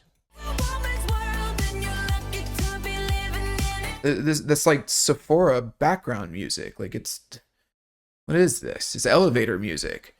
And so coming from one of the biggest pop stars in the world, like, absolutely not. It's unacceptable. This is an unacceptable level of quality. Um, so I guess maybe to break it down for people real quick, there isn't a bass line. It's very boring. It's just boom, boom, boom, boom, boom. Listen for it here real quick. Bow, bow. So there's nothing interesting happening there. There's a few extra sounds in the background, but honestly, they're indiscernible. Like I, even with like my mixing headphones, I can't pick out any specific thing from the other sounds. I can just kind of tell that there are other noises happening in the background, which is not good. Like you want people to actually listen to what you're doing. Um, the melody is pretty bland. Da da da da da da da da da da da da da da da. Like pretty pretty normal, just nothing really interesting happening there. And then I do want to spend just like a minute or two talking about these which, man, that's so dumb. Here, just listen for them. Uh-huh. Uh-huh. So first time I heard this song, I didn't even notice those. Um See, the uh-hus stood out to me. I didn't notice them, but here's why I want to talk about them is that this song is meant to be like an anthem, right? So the idea is that imagine her playing this live. Like there's lots of songs that have like one line like she does with "It's a woman's world and you're lucky to be living in it." Like okay, everyone's going to belt out that line at her show. But then there's just all of this open space in between saying that line. So then what do we fill it with?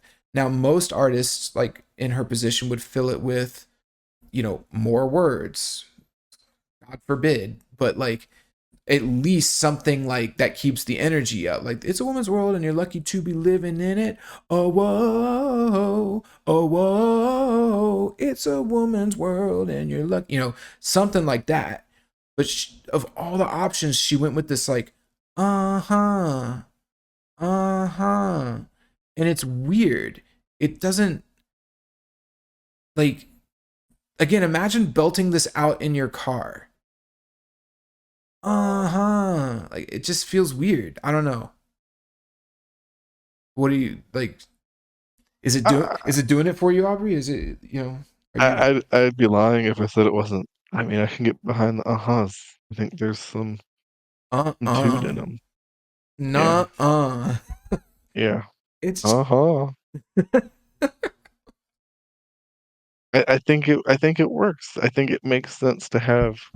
Again, I'm not saying it's groundbreaking, earth-shattering, greatest songwriting ever, but for what she's trying to achieve, I think she does it.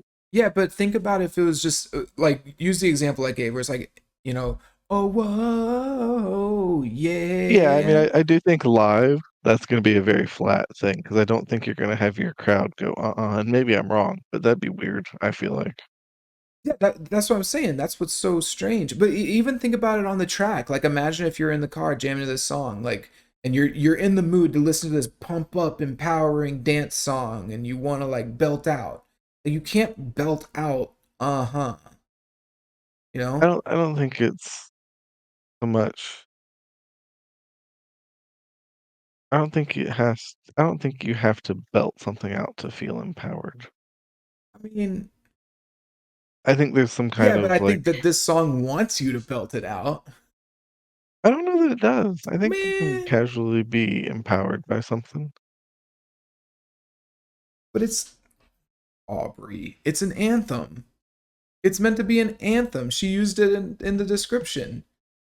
Uh, Maybe she should choose a different word. Dang, Aubrey is standing for this song right now. He is just, oh wow. I would seriously rather listen to the song 1,000 times before I listen to That Boy Is Mine again.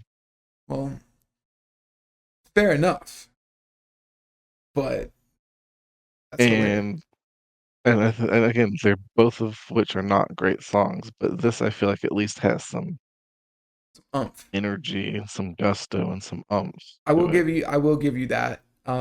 I think I even mentioned on the Ariana Grande song that she kind of sounds like a dead fish half the time. Um, she just sounds.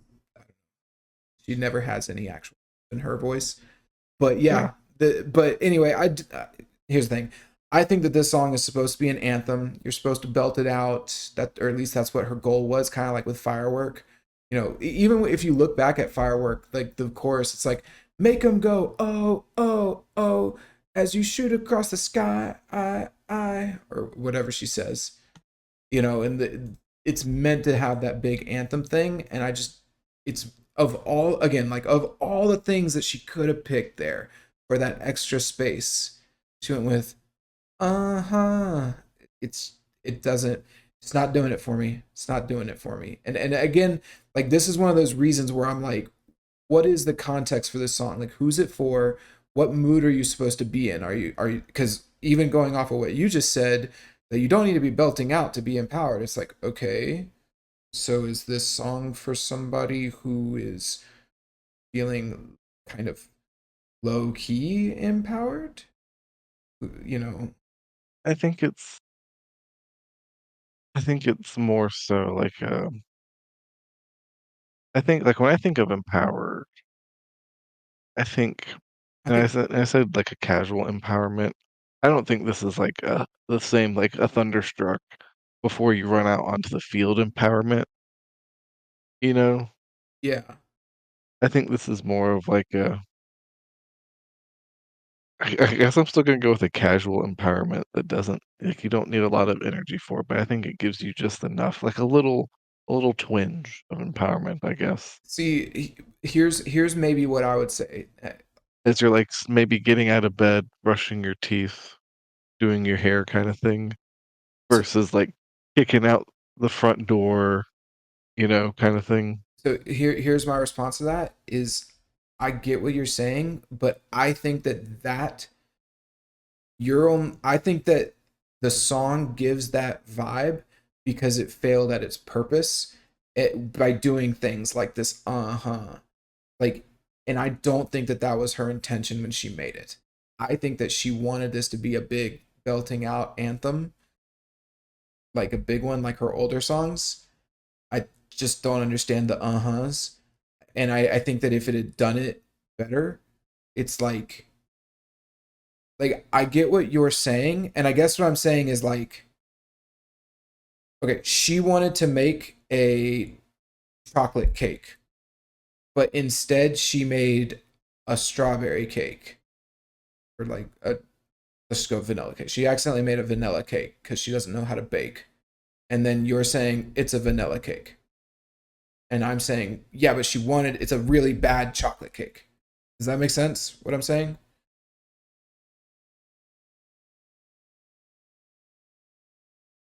Yeah, It's like she wanted to make that, and that's what she expected it to be. And that's what she proclaimed it was going to be. But I'm saying she did a bad job at that. And so now we've got this other thing that nobody really likes. I mean, I understand that there is some appeal to it, but like,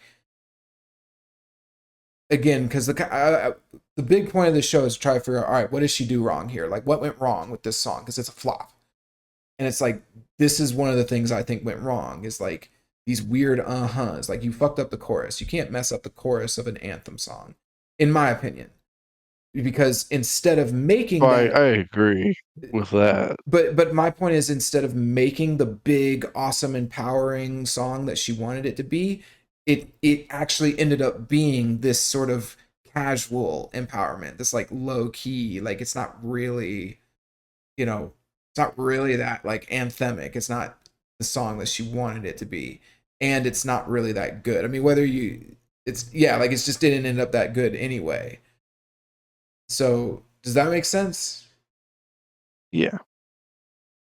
So yeah, I get what you're saying, and I can actually agree that yes, this does give off more of that, like you said, the casual vibe. But I think that that's a failure on her part, because I think the song was meant to be that, and I think it's what she wanted it to be, and I think that the rest of the song kind of lends itself to that, like with her belting out like "It's a woman's world." Like, dang, Aubrey, I didn't know you were like such a Katy Perry. I I didn't. I mean, I'm, I mean, I wouldn't say I'm a huge Kingdom Come guy. Like, if I like it, I'm gonna tell you why I like it. Fair enough. Anyway, So the uh-huhs. I don't know. Yeah, and actually my note specifically does say like she does the uh-huhs, but I don't think but that doesn't fit with the anthem vibe she claims to want. That was actually my specific note. With that said, that's pretty much the only thing to really talk about in the chorus. She does do some harmonies on the "You Better Celebrate" line.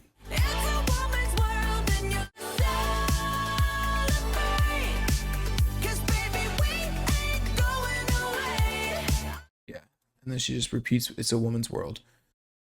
So, yeah, I don't know. The harmonies are just fine. They're normal. I don't know what they are theoretically, but like, They're nothing special. yeah, They're they just harmonies. sound very robotic. So then we get into the second verse. It is all the same except for there's some descending harmonies kind of towards the end. There it is. Right here. Oh wait, nope. Right here. She was born to shine. Does that. And that's, I mean, that's something. There's some depth there. She did something. I don't know if I'd say it's interesting. It's just kind of there. It also, just to have a topic of discussion here, kind of like at the end of the words where it'd be like define, and then you hear that little whispery voice. Oh, what do you Did mean? you pick it up? No. Play it again and pay attention to the end of the words. You hear that echo whisper? No. Are you hearing an echo in the streaming? No. This is very much so there. I'm hearing like the S that's, but I'm not hearing an echo in the song. Not really like an echo, but it's just kind of like they say divine, and then as like they say the ein, there's a whisper ein Let me thrown listen. in there Let me as listen well. again.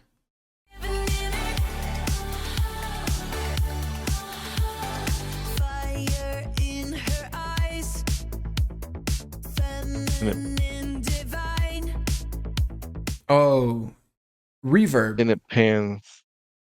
Yeah, sure, whatever. I think that's, yeah, she's got some big reverb on that. It's like it's not an echo, but it's like divine, like that. Yeah. Yeah. No, she's got some big reverb here. I didn't actually catch that. Truth is, I didn't listen to that too many Because you times. weren't listening for the greatness. The greatness. Yes, you got me. I misinterpreted this song the whole time. I actually love it. No, a masterpiece, You man. have seen the light. Yeah. Uh huh. Very good. Oh man, this song is something else. I think one thing I want to point out too that I find very interesting is that on most songs that we cover, because there's actually a lot going on, and most of the songs are pretty like substantial. I can't actually cover everything because there's so much. Like Hot Bottom Feeder, we could probably it's do. literally impossible. Yeah, like we could do a whole nother episode on Hot Bottom Feeder, and I could just talk about things that I didn't cover. But like, I don't think we talked about the bass lines at all. We didn't talk about the guitar layering. I don't think we talked about the tone, but I could talk about the theoretical composition of the notes. We are pretty much talking about everything in this song.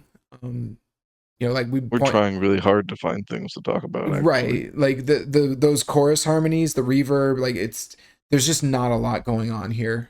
Very empty. So yeah, the verse harmony here. She was born to shine, yeah. It's like, oh, there's harmonies. Nice, she did something, And this, but of course, it's like just repeating the word to shine, yeah. Yeah, nothing. Okay, So there's nothing really else to talk about with that verse. You know, the lyrics: fire in her eyes, feminine, divine. She was born to shine, to shine, to shine. Yeah. Uh huh. So then we get into the pre-chorus, which probably has the best part of the song. A very nice synth.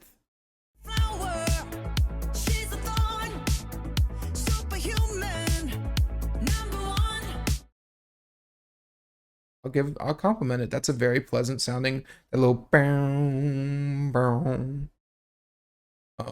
Again, if you like that type of music, you can find it from about, I don't know, probably about 10,000 other artists who do it better. But hey, it sounds good. Doesn't really add too much to the song artistically, but whatever. What do you think? It's like, I love it, Kim. No, I mean it's everything you said yeah, like makes is true. that sound is very, it's kind of like a really awesome guitar solo, right? Like if it's, you can't really go wrong with it. Like even the most generic like awesome guitar solo is still going to be awesome. Like big epic reverb guitar solo, like it's always going to sound cool. And like that type of synth, I don't think you can ever go wrong with it. It always sounds nice, really cool. It's a good vibe. It's just, why would you come to this song for it, you know? It's like So I think it picks up a little bit here in the second half too. So here, let's keep playing. She's a sister, she's a mother. Open your eyes, just look around and you. Yeah, so synth changes just a little bit, and that's fun. And then the last thing, and I think this actually might be one of my last notes for the song, is that she actually, instead of doing a harmony, she actually uses a vocoder here. And I don't know if you know what a vocoder is. Do you know what that is? Yes. Hello. It's all over. Life was but a dream. Oh, well, bro, you didn't know what MIDI was? I don't know what you know or don't know. I mean, I know what MIDI is, but I don't know what like that's way more complex than a vocoder. See, it's funny because to me, you can't use a vocoder unless you know what MIDI is. So I actually didn't know what a vocoder was until MIDI stuff, until I understood MIDI. Because you set up a vocoder with MIDI. Right. Like you set up the MIDI chords and then you use the vocoder. Like the vocoder harmonizes what you're singing to the MIDI chords that you've set up. Yeah, so here's a vocoder for dummies. It's a thingy where you hit notes on a, I would say keyboard, but it's probably something else. And then the MIDI things that you have, which I didn't know that had to be hooked up to MIDI. I just thought it could almost be like a pitch shift harmonizer thingy.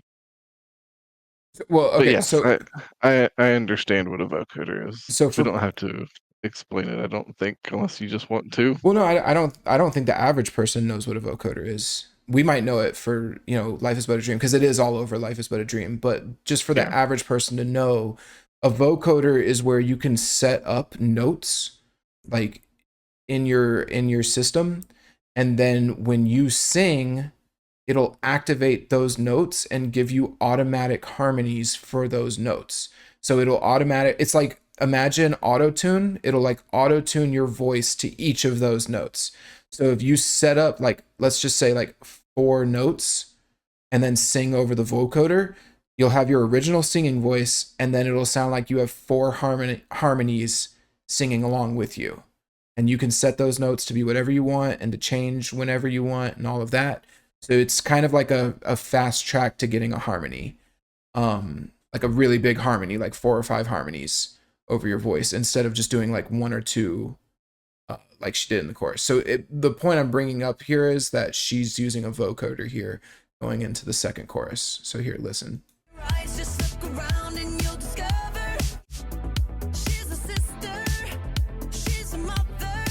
Sorry, just pausing for a second. Okay. Open your eyes, just look around and you'll discover. You hear when she says like "open your eyes"? It's got that like higher sound to it, like higher pitched vocals, like na na na na. She's a mother. Open your eyes, just look around and you'll discover So yeah, I just want to point that out. Again, we're pointing out everything in this song because there's not much to talk about. So, but yeah, little vocoder there. Second chorus is exactly the same, and then the outro. So the second chorus, musically, it doubles, and then in the outro, I don't know. She just says this corny line.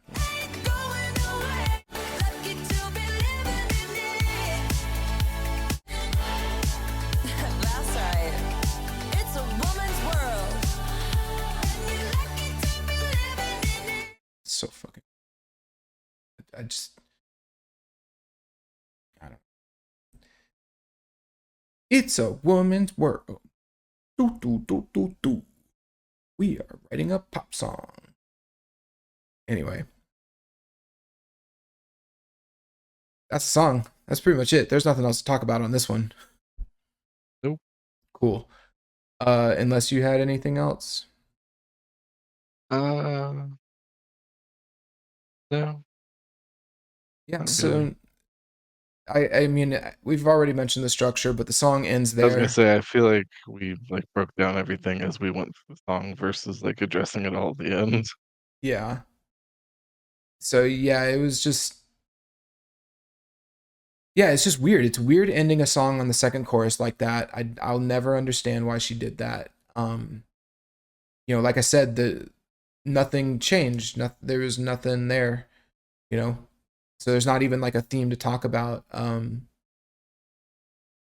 Weird song. No changes. So yeah, Copy paste. literally. And then they're like, oh, we'll just put a little synth there to make it different. Right. I think it is worth mentioning how short this song is. It's It's 2 minutes 43 seconds. yeah, like, it's kind of like impressively short in a sense, Well, here's the thing. especially knowing that there's copy and pasting. Yeah, so here's what's interesting is that these shorter songs are actually more popular. Like Billie Eilish, a lot of her songs are short like this, but the difference is, and a lot of Billie Eilish's songs have only two choruses as well.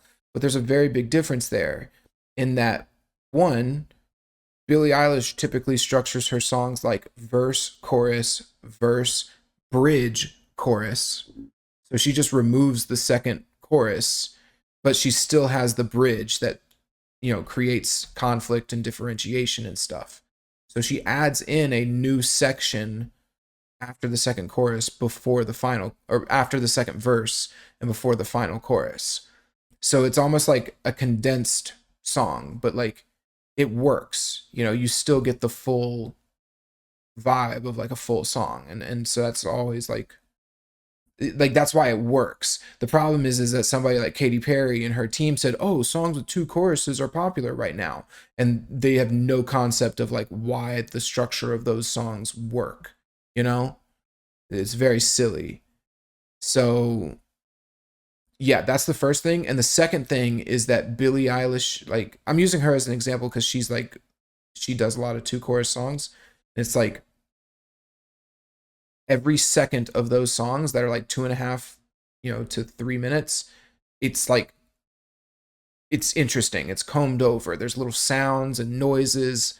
Billie Eilish specifically will use like drills and just random things and effects and all of this stuff. Like they make sure that it's 2.5 dense minutes of 2.5 music, blah, blah, blah. 2.5 minutes of dense music. There's a lot going on, so it stays interesting throughout. So it's like, again, you have a team of dudes just trying to figure out how to make a popular song, and they only think, oh, well, it's got two choruses, so let's just write it up to the second chorus. They don't think about why it's working for other artists or what is appealing about it, or even how like a song should be structured to have, conflict and resolution or purpose, even, you know? It's just very silly. It's a very stupid, unartistic take on modern songwriting or just writing shorter songs, you know?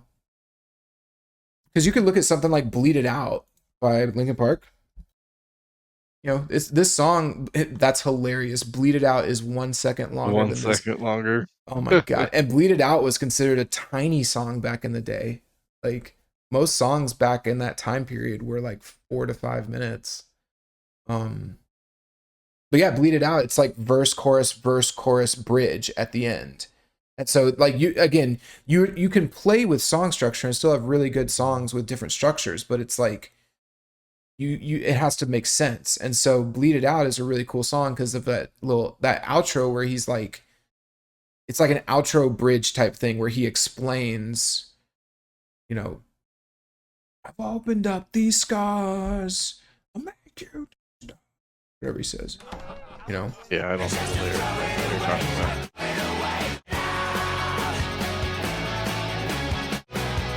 Where is it? You're right there. You got it. You got it. Do it in a second.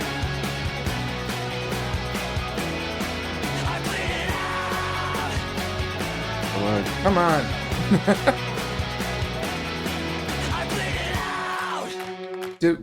Did I miss it? Yeah, I was wrong. Where It's is it? earlier. There you go.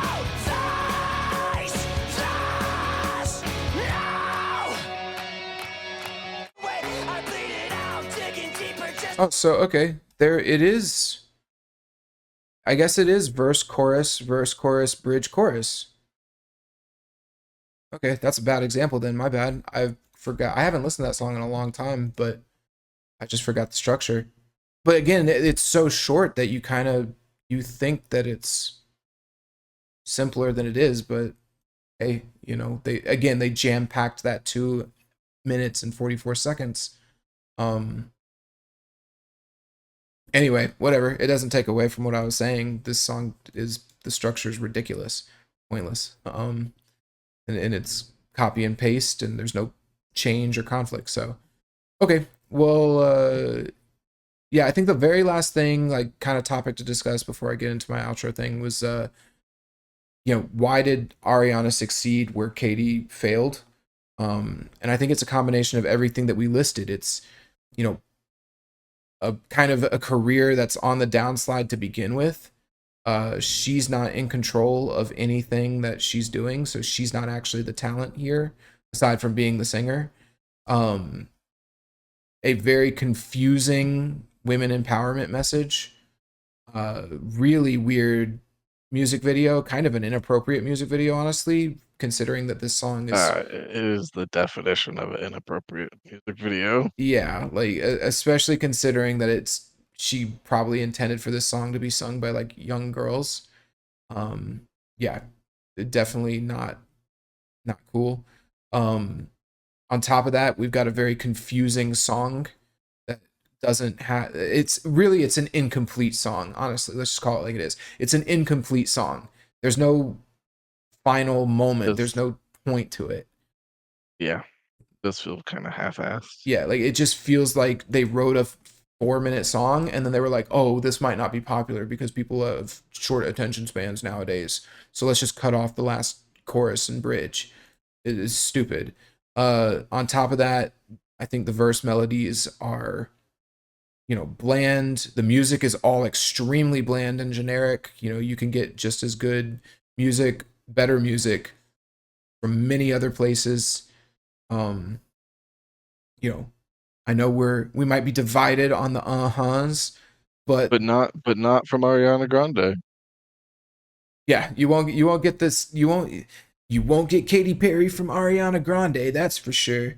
Um yeah, but with regards to the chorus, it's like I think she wanted this to be an anthem, which is just makes me confused as to why she'd make the big singing part like the like you can't really like belt out uh so it's just weird. And then yeah, the lyrics they're almost too self-affirming to the point where it just comes off as a bit insecure.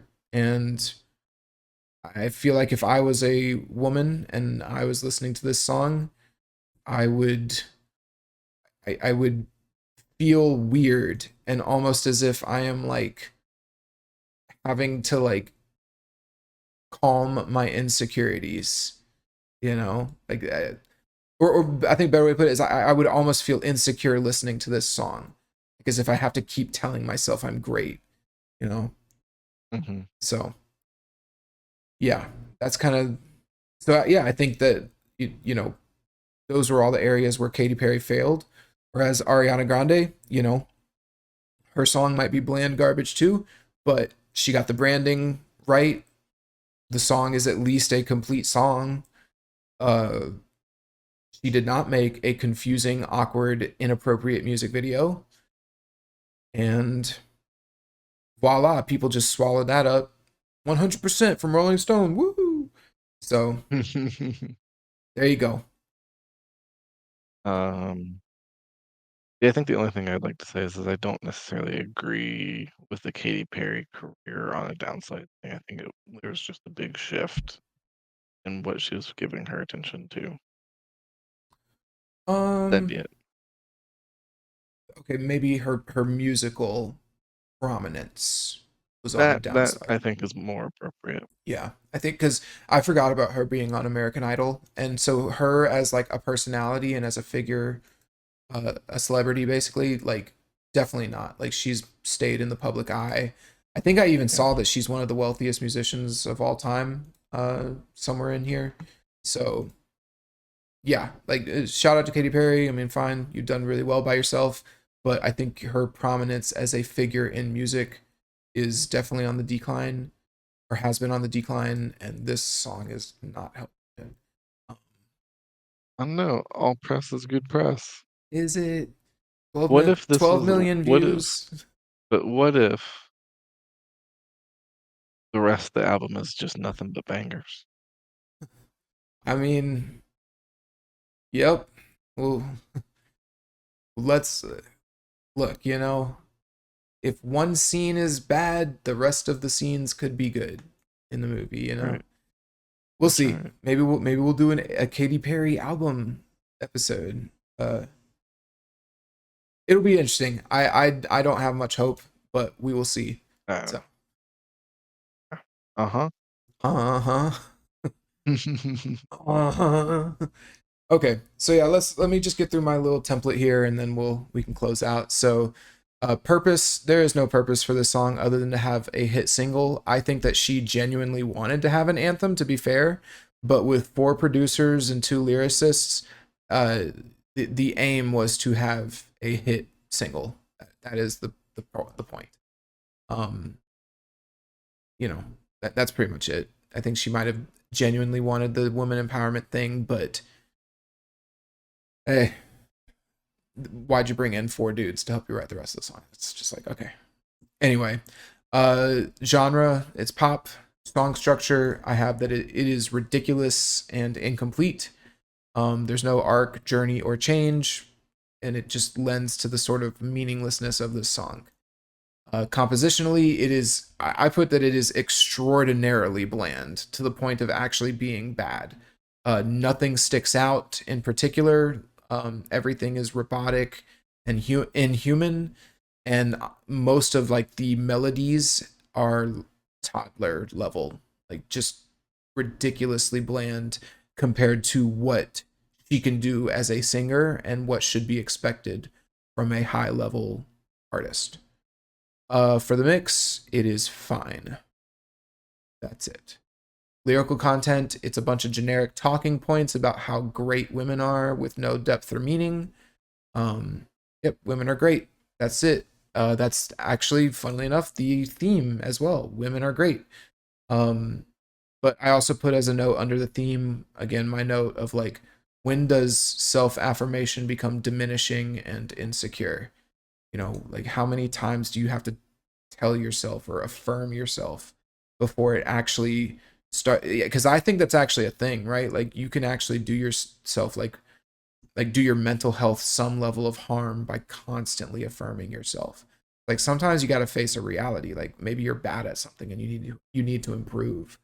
You know, you just say I'm great, I'm great, I'm amazing, I'm awesome, I'm the best, I'm the best. It's like, okay, like like take guitar. Like again, I don't have to tell myself every day that I'm good at guitar. Like you're great, Cameron. You're awesome. You're the best. You're amazing. It's like you don't really need to do that if you're actually like have some level of skill at something. Like Aubrey walking into the nurse. I'm a great nurse. I'm the best. I'm the best nurse ever. I'm amazing at it. you know. Anyway, so it's just kind of a weird. It's just a weird theme, and it's just I don't know. I think that that's why it's just not resonating because it's a weird thing to say to yourself over and over again. Um. Anyway, so finally, artistic merit. I'm gonna just keep it. I'm gonna be blunt. I think this song sucks. I think the composition is bland. Uh, or the bland composition, the tired girl boss lyrics, the nursery rhyme melodies, and the ridiculous, insane song structure all combine to make a bit of a turd. Um, it's that is what I think about it. I think the Ariana Grande song is just bland. I think this song actually starts to encroach on being bad. Like it's a badly made song. I'm not saying there can't be parts that are good and things that sound nice, but when you look at the whole of it, it's just not a good song. So yeah. Mm, Well, there we go. We did it. 2 hours, right?